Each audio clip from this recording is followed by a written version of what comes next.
નમસ્કાર, weather analysis સાથે હું છું પાયલ અને દિત્વા વાવાઝોડું જે છે જેની સતત આપણે અપડેટ લઈ રહ્યા છીએ એ વાવાઝોડું હવે ધીરે ધીરે દરિયાકાંઠાની નજીક પહોંચ્યું છે।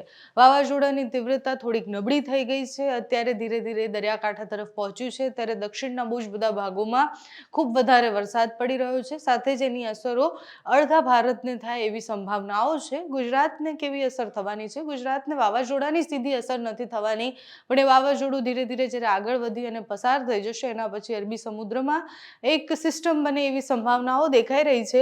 તમે જુઓ કે અત્યારે આપણે જોઈએ તો કે આ વાવાઝોડું અહીંયા ક્યાંક પહોંચ્યું છે, એની તીવ્રતા ઓછી થઈ ગઈ છે એટલે ધીરે ધીરે નબળું થતું ગયું છે, પણ પોંડિચેરીના દરિયાકાંઠાના વિસ્તારોમાં એ વાવાઝોડું છે અને તમે જુઓ એના આઉટર ક્લાઉડ જે ફેલાયેલા છે એ ચેન્નઈ તરફ અને એની આસપાસના બધા જ વિસ્તારોમાં ફેલાયેલા છે, એટલે અહીંયા બધી જ જગ્યાએ એની સિસ્ટમની અસર દેખાઈ રહી છે, વાવાઝોડાની અસર દેખાઈ રહી છે। મોટાભાગના દક્ષિણના ભાગોમાં વરસાદ પડવાનો છે, એટલે અહીંયા ચેન્નઈથી લઈને નીચેના બધા જ પ્રદેશોમાં વરસાદ પડવાનો છે। અરબી સમુદ્રમાં આપણે જે કરંટની વાત કરતા હતા એ અહીંયા ક્યાંક ક્રિએટ થઈ રહ્યું છે, એટલે અહીંયા ક્યાંક એક સિસ્ટમ બને એવી સંભાવના છે।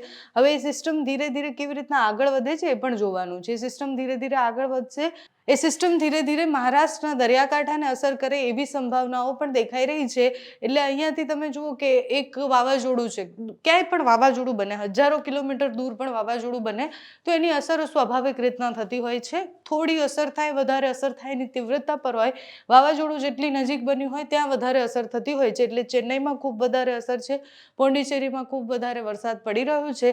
આ બધા જ વિસ્તારોમાં અત્યારે ટીમ એલર્ટ કરી દેવામાં આવ્યું છે, કારણ કે વાવાઝોડું હવે કોઈ પણ ક્ષણે ત્યાં ટકરાય એવી સંભાવનાઓ છે અને એના પછીની જે સ્થિતિ હશે એ પણ ખૂબ ભયાનક હશે। એટલે એકવાર વાવાઝોડું ટકરાઈ ગયું એના પછી પણ ભારે વરસાદ, ભારે પવન ફૂંકાતો હોય છે।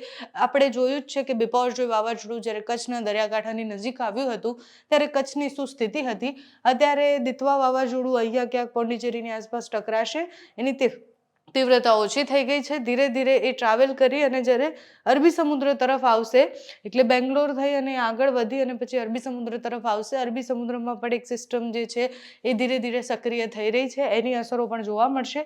એ સિસ્ટમ કેટલી મજબૂત થઈને ઉપર જાય છે એ પણ જોવાનું। જો તમે અહીંયા વાવાઝોડું ટકરાઈ ગયું એના પછી આ બધા જ વિસ્તારોમાં ખૂબ વધારે વરસાદ, ભારે પવન ફૂંકાય તેવી સંભાવના છે અને અહીંયા ક્યાંક જુઓ તમે કે આખો દરિયાકાંઠાનો વિસ્તાર જે છે એને અસર કરશે, એટલે એકવાર વાવાઝોડું પસાર થઈ જાય એના પછી ટ્રાવેલ કરીને જે તરફ જતું હોય ત્યાં એની વધારે અસરો જોવા મળતી હોય છે।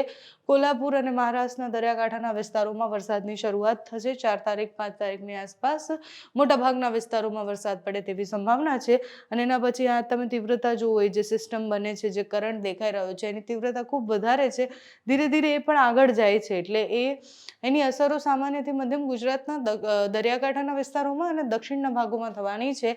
અત્યારે કોલ્હાપુરના દરિયાકાંઠામાં જ્યારે એક ટ્રફ પસાર થતો હોય ત્યાં એની અસરો હોય તો એની અસર સ્વાભાવિક રીતના ગુજરાત સુધી પહોંચવાની જ છે અને એટલે જ આપણે જે આગાહી કરવામાં આવી છે, આગાહી 15 થી 18 તારીખની આગાહી છે, એટલે અત્યારે આ વીકમાં ક્યાંય વરસાદ નથી પડવાનો, પણ 15 થી 18 તારીખની આસપાસ ગુજરાતના દક્ષિણના ભાગોમાં વરસાદ પડશે, દક્ષિણ ગુજરાત અને દરિયાકાંઠાના વિસ્તારોમાં, કચ્છના અમુક ભાગોમાં વરસાદ પડે તેવી સંભાવના છે।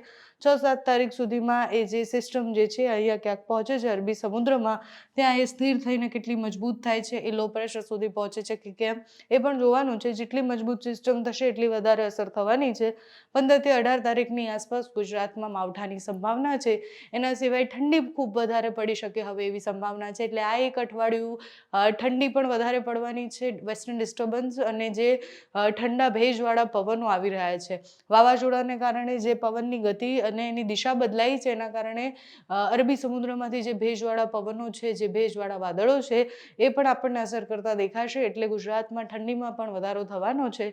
ઠંડી પછી એક અઠવાડિયા પછી માવઠાની આગાહી છે, જે પણ આગાહી હવામાન વિભાગ, હવામાન નિષ્ણાંત આપતા રહેશે એ તમારા સુધી પહોંચાડતા રહીશું। અત્યારે આ વિડીયોમાં બસ એટલું। જો તમે અમને યુટ્યુબ પર જોઈ રહ્યા હોય તો સબસ્ક્રાઇબ કરજો, ફેસબુક પર જોઈ રહ્યા હોય તો ફોલો કરજો, અમારા આ વિડીયોને લાઈક અને શેર કરજો।